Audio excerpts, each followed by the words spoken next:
विक्रम विश्वविद्यालय उज्जैन से एक ऐसा मामला सामने आया है जहां स्पीड पोस्ट से आए एक शिकायत पत्र से हड़कंप मच गया। दरअसल शिकायत पत्र में बॉटनी के एक प्रोफेसर पर छात्रा द्वारा यौन शोषण के आरोप लगाए गए हैं। फिलहाल शिकायत किसने की है ये बात अब तक सामने नहीं आई है, तो वहीं शिकायत पत्र में छात्रा को अपनी बहन बताकर प्रोफेसर पर कार्यवाही की मांग की गई है। उज्जैन के विक्रम विश्वविद्यालय में प्रोफेसर पर शिकायत करने वाले ने अपने आप को राम कुमार और उज्जैन जिला कोर्ट का बार काउंसिल का सदस्य बताया है। पत्र में पिन कोड तो लिखा गया है, लेकिन शिकायतकर्ता ने अपना मोबाइल नंबर नहीं लिखा और इसी के चलते कई लोग इस पत्र को रंजिश और शरारत के चलते लिखे गए पात्र के रूप में देख रहे हैं।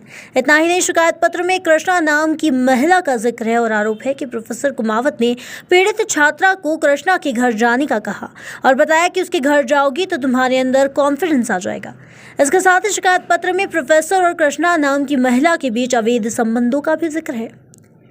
वहीं मामले पर प्रोफेसर का कहना है कि मुझ पर लगे आरोप निराधार हैं और विश्वविद्यालय से जुड़े किसी भी कर्मचारी की साजिश है। जल्द ही पुख्ता प्रमाण के साथ सामने साजिशकर्ता को लाऊंगा। और इसके साथ ही उज्जैन विक्रम विश्वविद्यालय के कुलपति ने जांच बैठाई है।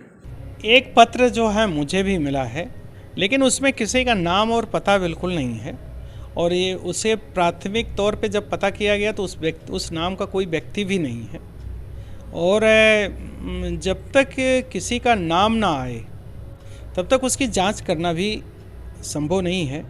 और उनका पुराना इतिहास कुमावत जी का जो रहा है वो ऐसा नहीं है, उनके बारे में आज तक कभी कोई ऐसी बातें कभी आई नहीं हैं। लेकिन फिर भी चूँकि किसी ने कंप्लेंट किया है और एक बहुत गंभीर ये मामला है, इस कारण से मैंने 3 महिलाओं की जो प्रोफेसर हैं उनकी कमेटी बनाई है और वो हर विद्यार्थी से बात करेंगे, क्योंकि ये नहीं आइडेंटिफाई हो पा रहा है कि कौन सी ऐसी लड़की है जिसने कंप्लेंट की है या किसका परिवार है।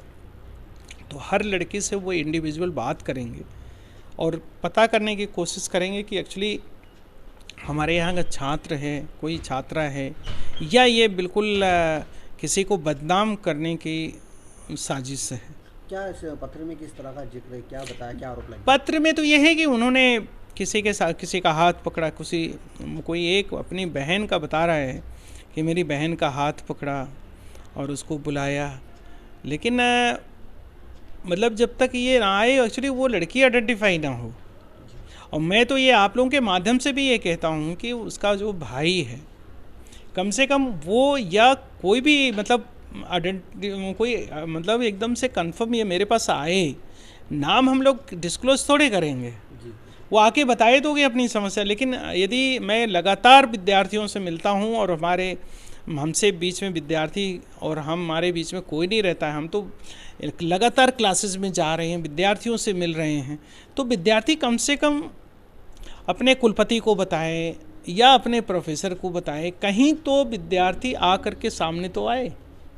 जरूरी नहीं मैं उसको डिस्क्लोज करूंगा, लेकिन विद्यार्थी आए तो। अगर कोई आपके पास आता है तो किस तरह की कोई आगे जांच कार्रवाई? नहीं, यदि देखिए ये मैं ये कहता हूँ, यदि ऐसी घटना है तो ये दुर्भाग्यपूर्ण है।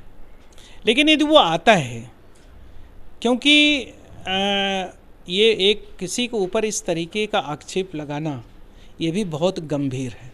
और उस पत्र में एक महिला का भी जिक्र है, वो भी महिला संभ्रांत प्रोफेसर है और उसका हस्बैंड भी एक बहुत ही जिम्मेदार अधिकारी है।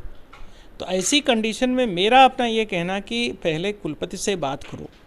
यदि कुलपति से सलूशन नहीं होता है, यदि उन्हें जस्टिस नहीं मिलता है, तो मैं ये नहीं रोकता कि वो आगे नहीं ले जाएं।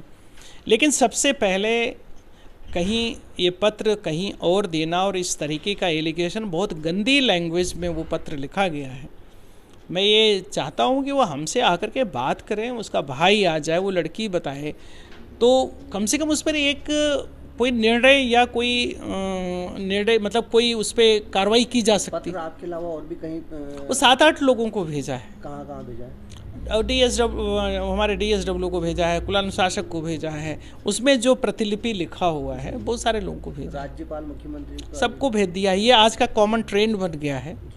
दरअसल मेरा आज भी ये कहना विद्यार्थियों से और उनके पालकों से कि ऐसी कोई घटना है तो कम से कम कुलपति के पास आकर के यदि कुलपति से उनका सलूशन नहीं होता है, कुलपति उस पर एक्शन कुछ नहीं लेता है या कोई कार्रवाई नहीं होती, तब आपको इस तरीके से विश्वविद्यालय को और किसी टीचर को, इससे क्या होता है, विश्वविद्यालय की प्रतिष्ठा भी खराब होती है।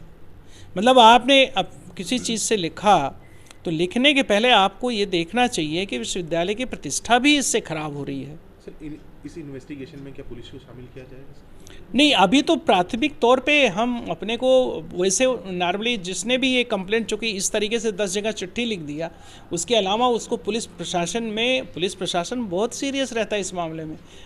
इसमें बहुत सारी इस तरीके की कमेटीज़ हैं, वो टोटल पुलिस वाले काम करते हैं। इनको पुलिस में जाना चाहिए था, यदि वाइस चांसलर के पास नहीं आना है इनको या नहीं आना, तो इनको पुलिस में कंप्लेंट करना चाहिए, बजाय इस तरीके के अनामनस लेटर कई जगह लिखने के बजाय इनको पुलिस में जाना चाहिए।